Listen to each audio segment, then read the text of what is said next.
ಎಲ್ಲರಿಗೂ ನಮಸ್ಕಾರ. ನನ್ನ ಹೆಸರು ಗಜಾನನ ಗಲಗಲಿ.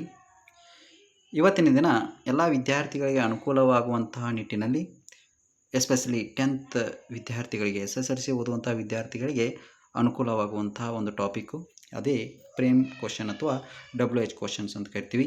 ಈ ಒಂದು ಟಾಪಿಕ್ ಮೇಲೆ ಈ ಒಂದು ಕ್ಲಾಸನ್ನು ಮಾಡ್ತಾಯಿದ್ದೀನಿ. ಇಲ್ಲಿ ನೋಡಿರಿ, ಒಬ್ಬ ವ್ಯಕ್ತಿಯ ಹೆಸರು ಬಂದಾಗ ಅಲ್ಲಿ ಯಾವ ರೀತಿಯ WHಗಳನ್ನು ತೊಗೋಬೇಕಂದಾಗ ಹೂ, ಹೂಮ್, ಹೂಸ್ ಅನ್ನುವಂಥದ್ದನ್ನು ತೆಗೆದುಕೊಳ್ಬೇಕಾಗ್ತದೆ. ಅದೇ ರೀತಿ ಇಲ್ಲಿ ಪ್ಲೇಸ್ ಅಂತ ಬಂದಾಗ ಒಂದು ಸ್ಥಳದ ಹೆಸರು ಬಂದಾಗ ಅಲ್ಲಿ ವೇರ್ ಅಂತ ಬಳಸಬೇಕು. ಟೈಮ್ ಅಥವಾ ಡೇಟ್ ಬಂದಾಗ ವೆನ್ ಅಂತ ಬಳಸಬೇಕು. ಥಿಂಗ್ ಮತ್ತು ಪ್ಲೇಸ್ ಬಂದಾಗ ವಿಚ್ ಅಂತ ಬಳಸಬೇಕು. ರೀಸನ್ ಅಂತ ಬಂದಾಗ ಒಂದು ಕಾರಣ ಕೊಟ್ಟಾಗ ವಾಯ್ ಅಂತ ಬಳಸಬೇಕು. ಪೀರಿಯಡ್ ಅವಧಿ ಅಂತ ಹೇಳ್ತೀವಿ ನಾವು. ಅವಧಿ ಬಂದಾಗ ಹೌ ಲಾಂಗ್ ಅಂತ ಬಳಸಬೇಕು. ಕೌಂಟೇಬಲ್ ಎಣಿಸಲು ಸಾಧ್ಯವಾಗುವಂತಹದ್ದು ಇತ್ತಂದರೆ ಅಲ್ಲಿ ಹೌ ಮೆನಿ. ಫಾರ್ ಎಕ್ಸಾಂಪಲ್ ನೋಡಿರಿ, ಐ ಹ್ಯಾವ್ 5 ಪೆನ್ಸ್ ಅಂತ ಹೇಳ್ತೀವಿ. ಈಗ ಅಲ್ಲಿ ಎಣಿಸಲು ಸಾಧ್ಯ ಆಗುತ್ತವೆ. 5 ಪೆನ್ನುಗಳದಾವತ್ತಂತ ತಕ್ಷಣ ಅದನ್ನು ನಾವು ಕೌಂಟೇಬಲ್ ಮಾಡ್ತೀವಿ. ಅದಕ್ಕೆ ಎಣಿಸಲು ಸಾಧ್ಯವಾಗುವಂಥದ್ದು ಇತ್ತಂದ್ರೆ ಹೌ ಮೆನಿ. ಎಣಿಸಲು ಸಾಧ್ಯವಾಗದೇ ಇರುವಂಥದ್ದು ಇತ್ತಂದ್ರೆ ಅನ್ಕೌಂಟೇಬಲ್ ಅಂತ ಯೂಸ್ ಮಾಡಬೇಕು. ಅದಕ್ಕೆ ಹೌ ಮಚ್ ಬಳಸಬೇಕು. ಡಿಸ್ಟೆನ್ಸ್ ಅಂತ ಬಂದಾಗ ಹೌ ಫಾರ.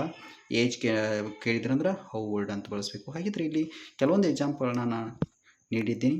ಅವು ಯಾವ ರೀತಿ ಇರ್ತಾವೆ ಅನ್ನುವಂಥದ್ದನ್ನು ನಾನು ಹೇಳ್ತಾ ಹೋಗ್ತೀನಿ, ನೀವು ಕೇಳ್ತಾ ಹೋಗ್ರಿ.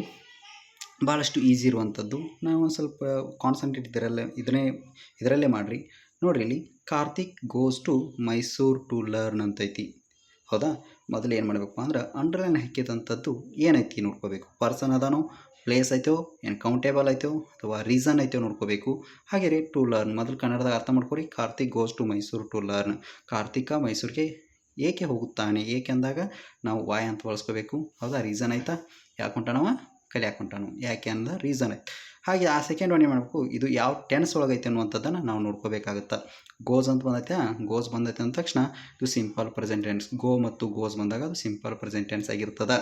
ಹಾಗಿದ್ರೆ ವಾಯ್ ಅಂತಂತ ಬಂದಾಗ ಡಸ್. ನೋಡಿರಿ, ಹಿ ಸಿ ಇಟ್ ಬಂದಾಗ ಡಸ್ ಬಳಬೇಕು. ಅದರ್ ಪರ್ಸನ್ ಬಂದಾಗ ಡೂ ತೊಗೋಬೇಕು ಅನ್ನೋದು ನಮ್ಗೆ ಗೊತ್ತಿರ್ತದೆ. ಯಾವಾಗ ಗೊತ್ತಿರ್ತದ, ನಿಮಗೆ ಏನಾದರೂ ಟೆನ್ಸ್ ಬಗ್ಗೆ ಗೊತ್ತಿತ್ತಂದ್ರೆ, ಟೆನ್ಸು ಮತ್ತು ಹತ್ರ ಹೆಲ್ಪಿಂಗ್ ವರ್ಬ್ಗಳು ಗೊತ್ತಿದ್ದು ಅಂದ್ರೆ ಅದು ಯಾವ ಟೆನ್ಸ್ ಒಳಗೈತಿ ನಾವು ಏನು ಬಳಸಬೇಕು ಅನ್ನೋಂಥದ್ದು ಗೊತ್ತಾಗ್ತದೆ.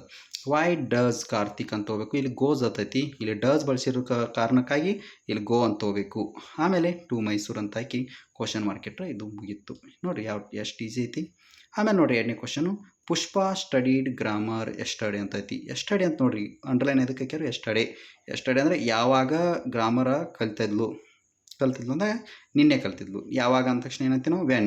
ಇಲ್ಲಿ ಸ್ಟಡಿಡ್ ಬಂದೈತಿ. V2 ಬಂದಾಗ ಡಿಡ್ ಬಳಸ್ಕೋಬೇಕು. V1 ಬಂದಾಗ ಡೂ ಅಥವಾ ಡಸ್ ಬಳಸ್ಕೋಬೇಕು. ಗೊತ್ತಿರಲಿ ನಮಗೆ. ಇಲ್ಲಿ ಸ್ಟಡಿಡ್ ಅಂತ ಬಂದೈತಿ, V2 ಐತಿ, ಅದಕ್ಕೆ ನಾವು ಡಿಡ್ ಬಳಸ್ಕೊಂಡ್ವಿ. ಆಮೇಲೆ ಪುಷ್ಪ ಅಂತಿದೆ ನೋಡಿ. ವೆನ್ ಡಿಡ್ ಪುಷ್ಪ. ನೋಡಿ, ಡಿಡ್ ಬಂದಾಗ ಇಲ್ಲಿ ಡಿಡ್ ಬಳಸಿ ಅಂದರೆ ಇಲ್ಲಿ ಸ್ಟಡಿಡ್ ಇದ್ದಿದ್ದು ಇಲ್ಲಿ V1 ಕನ್ವರ್ಟ್ ಮಾಡ್ಕೋಬೇಕು.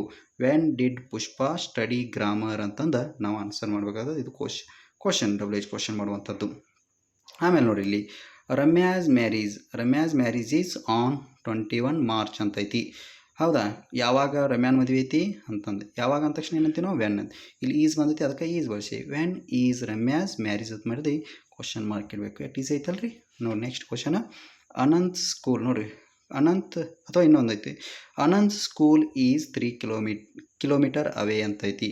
ಅಂದ್ರೆ ಇಲ್ಲಿ ಎಷ್ಟು ನೋಡಿರಿ, ಎಷ್ಟು ದೂರ ಅಂತಂದು, ಹೌ ಫಾರ್ ಎಷ್ಟು ದೂರ. ಹಾಗಿದ್ರೆ ಹೆಂಗೆ ನೋಡಬೇಕು, ಅಂಡರ್ಲೈನ್ ಹಾಕಿ 3 ಕಿಲೋಮೀಟರ್ ಹಾಕ್ಯಾರು. ಹೌ ಫಾರ್ ಈಸ್ ಐತಿ, ಈಸ್ ತೊಗೊಂಡಿವಿ. ಅನಂತ್ ಸ್ಕೂಲು ಎಷ್ಟು ದೂರ ಐತಿ ಅಂದಾಗ 3 ಕಿಲೋಮೀಟರ್ ಐತಿ ಅನ್ನುವಂಥದ್ದು. ಆಮೇಲೆ ನೋಡಿರಿ, C studied for 4 hours every day. ಪ್ರತಿದಿನ ಎಷ್ಟು ಗಂಟೆಗಳ ಅವಧಿಯವರೆಗೆ ಅಂದಾಗ ಹೌ ಲಾಂಗ್ ಅಂತ ತಗೋಬೇಕು. ಇಲ್ಲಿ ನೋಡಿ, ಸ್ಟಡೀಸ್ ಅಂತ ಬಂದಾಗ ಇಲ್ಲಿ ನಾವು ಡಸ್ ಬಳಸಬೇಕು. ಶಿ ಬಂದಾಳು, ಅದಕ್ಕೆ ಡಸ್ ತೊಗೊಂಡ್ವಿ. ಹೌ ಲಾಂಗ್ ಡಸ್ ಸಿ ಬಂದಿನ ಏನು ಸ್ಟಡೀಸ್ ಅಂತ ಬಂದಾಗ ಇಲ್ಲಿ ಡಸ್ ಬಳಸೋ ಕಾರಣಕ್ಕಾಗಿ ಇಲ್ಲಿ ಸ್ಟಡಿ ಅಂತ ತಗೋಬೇಕು. ಎವ್ರಿ ಡೇ ಅನ್ನುವಂಥದ್ದು. ಸೊ ಈ ರೀತಿ ಎಕ್ಸಾಂಪಲ್ಗಳನ್ನು ನೀವು WH ಕ್ವಶನ್ ಮಾಡುವಾಗ ಈ ರೀತಿ ಮಾಡಬೇಕಾಗುತ್ತಾ. ಈ ಒಂದು ವಿಡಿಯೋ ನಿಮ್ಗೆ ತಿಳಿದೈತೆ ಅಂತ ತಿಳ್ಕೊತೀನಿ. ಏನಾದರೂ ಈ ಒಂದು ವಿಡಿಯೋ ಇಷ್ಟ ಆದಲ್ಲಿ ಲೈಕ್ ಮಾಡಿ ಅಂತ ಹೇಳ್ತಾ ಈ ಒಂದು ಕ್ಲಾಸನ್ನು ಇಲ್ಲಿ ಮುಗಿಸ್ತಾ ಇದ್ದೀನಿ. ಧನ್ಯವಾದಗಳು. ನಮಸ್ಕಾರ.